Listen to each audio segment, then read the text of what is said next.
Conversational Pace investigates the Asics Trabuco Max 4. We have an update to one of my favorite trail shoes of all time and was my 2023, I think, overall trail shoe of the year, the Asics Trabuco Max 2. So I've been very eager to test this one out ever since we saw that it was going to be a full update. We did not do Trabuco Max 3 because that was just an upper update.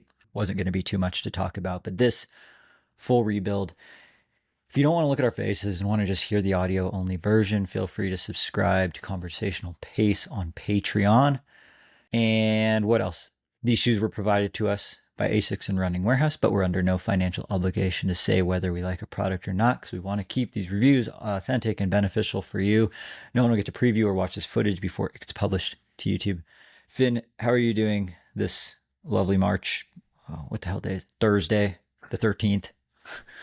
I'm doing good. Yeah, I mean, changes in the air, daylight savings just happened. We sprung forward and we've got a lot of shoes to review, including this one, and just feeling stoked. Like, be kind of the beginning of the trail running season, and yeah, hope is in the air. Dude, it was dumping snow this morning in Ashland. Which is wild, if you know. Yeah, Ashland. I can't remember the last time it snowed and stuck to the ground in March. It's in Ashland fashion, though. It's actually all melted out now, but it's supposed to be on and off like this for the whole rest of the week. It was there. I saw it. I synced it. Let's dive into some shoe stats. So this one's $160. I actually forgot to weigh the pair beforehand, but I'll do it right now and it'll pop up on the screen. I do remember it being a few grams heavier than the Trabuco Max 2, though.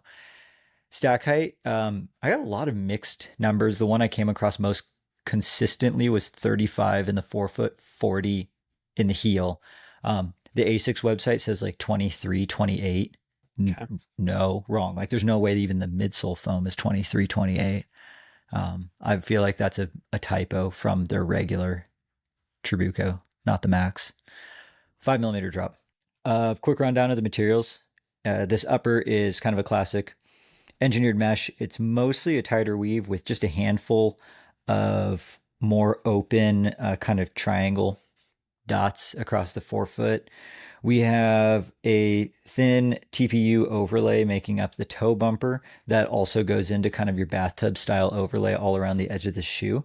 One thing that I noticed, and I'm going to try and give Asics the benefit of the doubt here for being engineering geniuses, is you know how the laminate along the side, it's a whole bunch of tiny little pieces instead of just one overlay all the way across.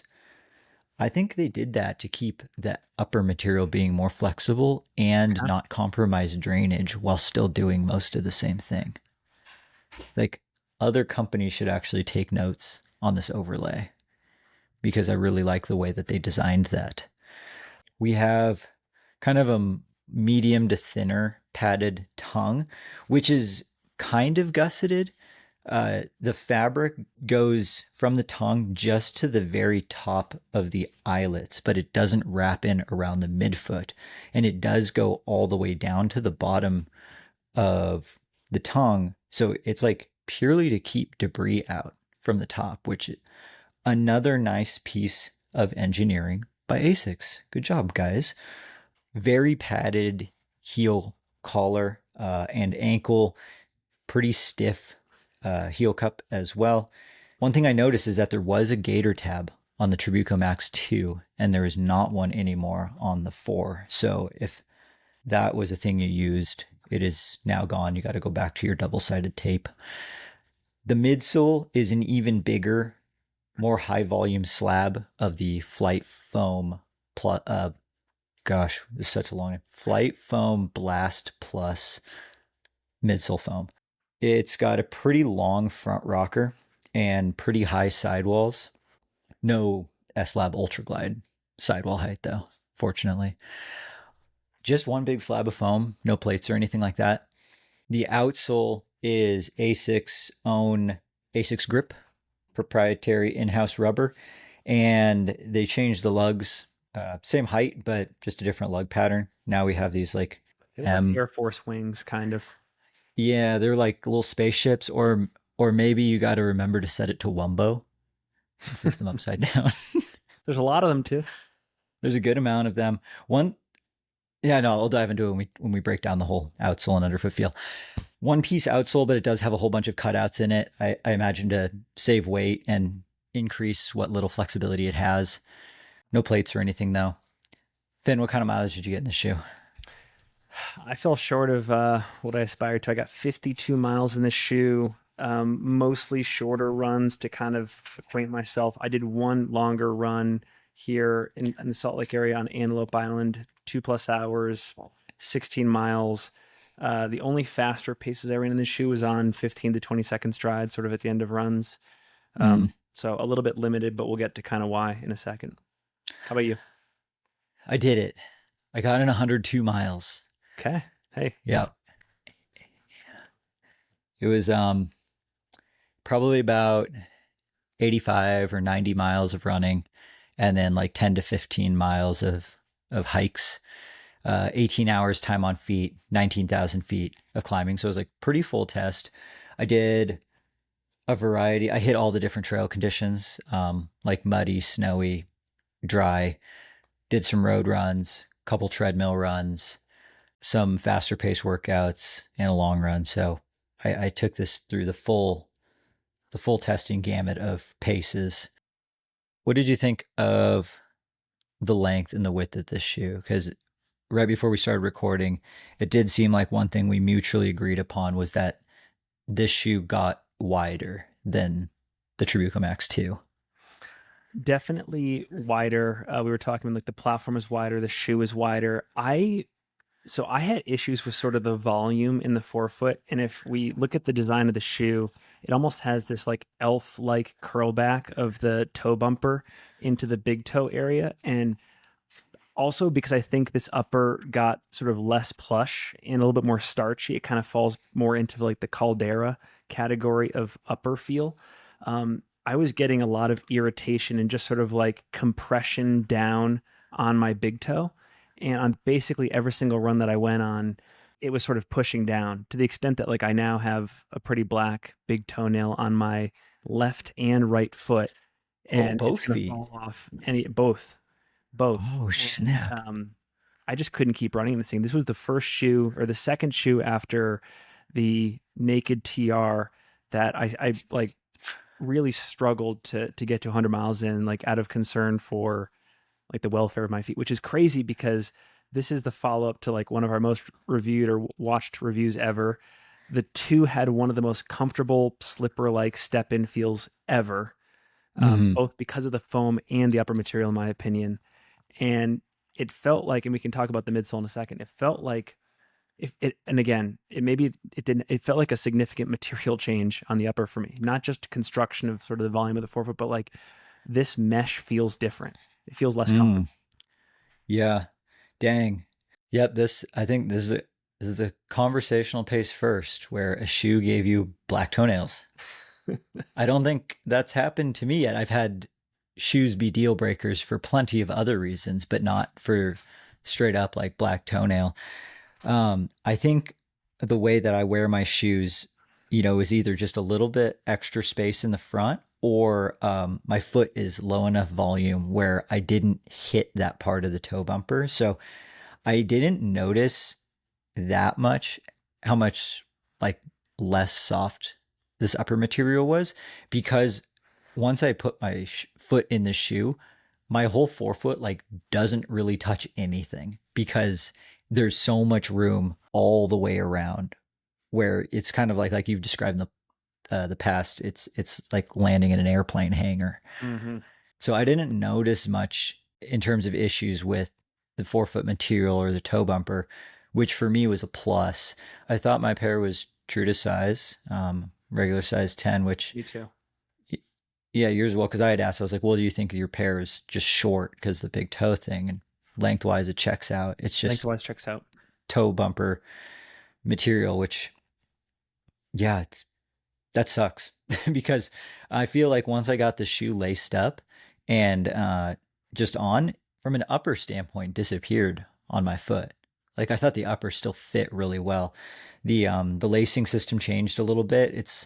I don't know what these are called. It's like there's a string that runs all the way along the sides of the eyelets, and then the laces lace through that instead of the gilly part, which I still am unsure of why you would do this versus just lacing them through the loops that are already there. But it works, and I thought it was very comfortable. It feels like a starchier upper to me. Like that material, it just feels like starchier. It is definitely starchier. I mean, like looking at this versus my pair of twos, like this upper just like stands itself up on its own so well. It's just like it doesn't change. Even though I put 18 hours, there's like no crease marks or bending or anything. It was just like starch. So durability So plus. exactly, yeah, from a durability standpoint, potentially very good. I thought the heel cup was really comfortable. It's actually cut a little bit on the lower side and Agreed. is very padded. So I thought that was great. What did you think of this midsole foam? I know we were texting a little bit before this. What did you think of it? So for being in the category of max cushion and maximalist, and for how much foam is in this shoe, my question is where is the plush? Because again, like going back to our Trabuco Max 2 review, like one of the hallmarks of that shoe is you feel like your foot is resting on like 900 down goose down pillows. It's like so Yeah. comfortable. And I think for me, just like with the racing and the training that I do to begin with, like if you think about the structure of the shoe, I never want this much shoe on my foot. Like setting aside the weight, like just the amount of material that is in the shoe, like it's a tank. I want that to be justified, and I'm not getting it in the plushness. Like, yes, I don't know how you feel, but again, for me, it's almost like there was a fundamental change in the upper and a fundamental change in the midsole, and this feels more. Same with the speed goat. Like the speed goat got a little bit less plush. I felt like Yeah, something you're happened here, right. like a similar midsole feel to the new speed goat. That's a great that's a great comparison. I do feel like the Speed Go is even firmer than this, but you're totally right. And I remember as soon as I tried this on and stood up, I was like, oh, this Flight Foam Blast Plus is not as soft as the Trabuco Max 2. And then I started like gaslighting myself and being like, well, maybe I'm not remembering the Trabuco Max 2 correctly. So I went and put it on and did like a little A/B test just up and down my driveway, and it was like no comparison. The 2 and the 3 both softer than this 4. I will say though that because of the additional firmness, and I didn't think it was hard, like my feet never hurt or anything like the Speed Goat where I was worried I was going to get like plantar fasciitis. Like I still thought this was comfortable. It did make it feel like there was a ton more shoe, and I think it did ultimately limit then the like the range of paces that I enjoyed running in this shoe. Like I did some faster workouts and stuff, but like I didn't really like it. I just did it Because we're we reviewers, we're good reviewers. we're reviewers. Yeah, Yeah, that's what we this is our do. trade. um, It ain't much, but it's honest work. it's honest work. Um, so yeah, I guess that kind of we've already moved into the midsole and outsole field, but yeah, the added firmness and added stiffness of everything like made it feel like even more of a monster truck in some ways, but less invisible, less just overall comfortable. And I don't know if I would have traded the softness and slightly less stability for what we get here. And I think for others, though, some people did have slight stability problems with the Trabuco Max 2 being a little bit too soft, not nearly flared out enough. If that's the case, this Trabuco Max 4 fixed all of those problems for you. What do you think is going to be the first thing to go in this shoe? Because I'm looking at the outsole, I'm looking at because you have 100 miles in yours too, and it seems like Yeah. everything is holding up pretty well. I think it's the outsole. Cause like, dude, this freaking midsole, I have 100 miles on it, and like it barely feels any different than mile one. That's great. Like it doesn't even feel like it's starting to break down at all. I can see like the ever most like slight amount of creasing on the side, but there's like no mushiness, and there's still so much uncompressed foam basically. I'm seeing a little bit of wear on the lugs, like the 4 foot lugs on the side of the heels, but like a normal amount for 100 miles where I feel like this outsole, I would be able to take it to 400, 500 miles, no problem. But I do feel like the midsole also do that. And the upper is still in like brand new condition. So I think the outsole is what would wear out first for me. But even when it did, like I wouldn't be mad. It's like, Baxter eating a whole wheel of cheese. Hmm. What do you think for this one? I mean, I guess it doesn't matter for you because your toes will be gone by the time the shoe wears out. But what's Yeah, your well, analysis? I mean, I think my mind immediately goes to comparisons. We've reviewed a lot of this like max cushion, higher stack options in the market, and like I'm thinking about the Mafate, I'm thinking about the S Lab Genesis, the Tomir 2, the Cloud Vista, the Zagama 2. Wait, Like, give me all those. okay. This is interesting because you just listed like five great competitors to the shoe, and I only have one that overlapped with your list of the four that I wrote down. Really? Which one overlapped? Zagama 2. Yeah, the Zagama 2. And again, like, But the Zagama is easier to run in. well, I feel like I liked the Tomir 2 and you weren't as big a fan. So that No. was top of mind for me. See, And I but was I a also wrote Genesis. down I also wrote down Brooks Caldera, Yeah. which I like this more than the Caldera in terms of like a go long, just like running sort of shoe. I also wrote down North Face Ultra Mesa 500, which again, like they kind of line up pretty similar. They're only $5 different. This one's more shoe than the Yeah. Ultra Mesa. Like I think this thing's even more like bulletproof. And then the last one I wrote down, which I feel like this is what it's trying to be like, is the Hoka Stinson, Mm. which the Stinson is softer than this Trabuco Max 4, but in terms of like stiffness and overall stack and just like volume, those are perhaps the most close comparison. This shoe reminded me the most of the Caldera, like when like with the midsole feel and the upper constructions, where when I think of the Caldera, I think of like for a higher stack maximalist shoe, fairly stiff ride, and yeah, more of that like starchy airplane hanger esque upper. Mm-hmm. This felt like a side by side comparison to that. So if you like that shoe, it's a lot like that. Yeah, yeah. I think I would even, for me, slot this above the Caldera from a stability standpoint as well. I thought this is one of the most stable shoes. Like it felt like I broke my toe and put one of those steel like boots on, where it's just like my foot doesn't have to do anything regarding stabilizing when I'm in this shoe. So maybe from a super long like run or race standpoint, this could be beneficial in that regard. Okay. Yeah. Would you? Well, I guess would you race in it? Wouldn't. I would have, but here's the thing, and again, it's like a tale of two cities, right? Best times, worst times. I would have raced a lot of things in the Trabuco Max too, Yeah, uh, I agree. especially in the 100 mile category. That was a fantastic shoe. Totally. Not here. I I mean, I could see myself doing like a long 100 in this, and I know like long 100 sounds dumb because like a hundred's 100, but a 100 that's going to take a very long time. I could see myself doing that in this shoe if I know I'm going to need like just lots of stability. Um, but I do worry about the lack of plush cushion. And who knows, maybe it could be one of those things where like once I get past 30 or 40 miles, then it starts to like break in and be awesome, which I feel like could potentially have this be thrown into like the fast packing multi-day hike sort of shoe because I did actually enjoy just hiking in this shoe a lot. Okay. Um, because of how stable it is, if I throw a little extra weight on my back, which I did with my son, he's about the weight of like a light fast packing kit now. No, he's actually heavier than that now. Probably a moderate fast packing kit. This felt very stable to just walk in. Okay. So potential through hike shoe. I could see long chill days in the mountains, but yeah, there's not too many like sanctioned races that I could see myself doing in this shoe. Such a weird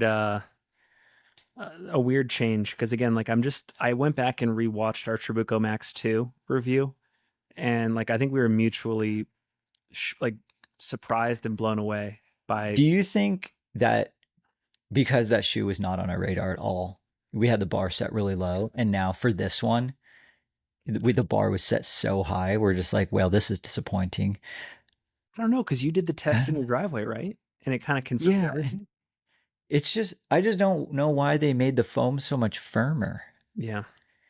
That's kind of the biggest difference maker for me was that this foam just got firmer to the point where the shoe doesn't feel quite as magic and versatile as it used to. Like I kind of just need to be like going 10-minute pace or slower all the time in this shoe. Because anything faster, it felt like I was doing extra work, and I did not have that feel, I did not have that feeling in the Trabuco Max 2. Okay. I'm really curious to try the Fuji. Is it the Fuji Speed or the Meta Fuji Speed Racer? I think it's just Fuji Speed. Fuji Speed. I gotta look. I'm not very up to date with my naming of Asics trail shoes. Because we've touched two shoes in the Asics Trail catalog, and I've heard a lot of people On talk the about the very opposite ends of on the the very spectrum. opposite ends. Yeah. And then yeah, maybe you just got to meet in the middle, and that'll be the right one. Yeah, so we talked about the competitor shoes, and yeah, that's just such a bummer about the black toenails because that kind of just like alienates the shoe from everything for you. Yeah. Yeah. It was I pride myself on durability, and I didn't have it with this one. Yeah.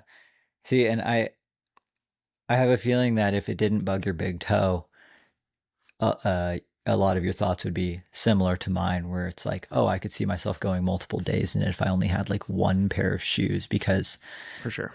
this will probably still feel brand new after 50 continuous miles. Yep. Um, yeah, so like I wrote down a question of like, what is this shoe best for?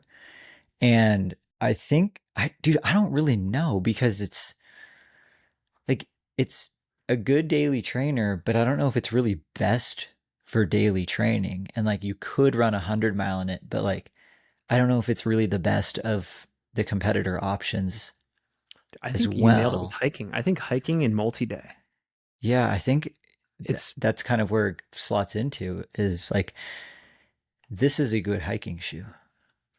yeah. Perhaps even better hiking shoe than running shoe now. It's a tank. It's stable. It's wider than the two. That midsole's not going to get packed out anytime soon. That foam, Yeah. pretty bulletproof upper, from what we can tell. Yep. Yeah. I think Asics just made like a max stack Brooks Cascadia through hike competitor, which like spring is approaching quickly and the trails are about to melt out and people are going to be starting their treks down in Mexico doing the PCT. This wouldn't be a bad PCT shoe. Maybe the title for this episode is like, watch this before you select your PCT footwear. Oh my gosh. Just sell my soul to the algorithm. And then Finn, I need like a really epic through hiking picture of you for the tile photo. Oh, yeah. Well, the next time we do a Caldera, we have to throw up or sorry, Cascadia. We should, like, the thumbnail should be my 2014 Brooks Cascadia 8 Yeah. after 800 miles. No, I want that picture of you starting the trail. You're in your like Nike Pro kit, cut off muscle tee, and just like a 90-pound pack. I made it 30 miles with that configuration. Oh my gosh. I think that's kind of really all we got for this review. I mean, a little bit shorter one today, but that's all right. We got lots of other shoes to run in, and we saved 5 minutes, so we can get in an extra mile, maybe even two. Um, if slightly firmer foam and even more volume in the forefoot seems valuable to you, and you want to try these shoes, but your local run specialty shop doesn't have them, feel free to use our links in the show notes to get the shoe from our friends at Running Warehouse because your purchase helps support the channel, allows us to keep doing reviews like this. We have an absolute onslaught of shoes coming in right now. It's like this spring, like Q2 chunk of review shoes, and we're actually having to go back and forth quite a bit about the order in which we want to review them. And there probably actually will be one or two that just straight up don't make the cut. Dude, that'd be a good Patreon piece of content. Have your audience pick the order. Yeah, I think we know the next one for sure is the Speedland GLPDX and SVT. But then after that, it's kind of a toss up. So yeah, I'll make the full list and we'll put it in the Patreon to see what we should run in next. But with that, Finn, best of luck with your Cocodona training, and hopefully there's enough shoes to get through your training block. Well, I got the Antelope Island 50 miler in 2 weeks, and I got to decide what to wear. I was going to do the Catamount, possibly, but I don't know. We have a couple of in play. I don't think I'm going to use the Speedland for it. I think we'll have reviewed it by then. It's the 28th. Yeah, I I'm think racing on so. the 28th. I think yeah, I don't know. I don't want to blow. Yeah. So I got to figure out what I'm going to wear for that. But then, yeah, Dude, Cocodona as well. Hoka Cielo X1 2.0. You just have to make sure that you stay under 6 minute pace. I'd have to do a shoe change. We'll do a vote.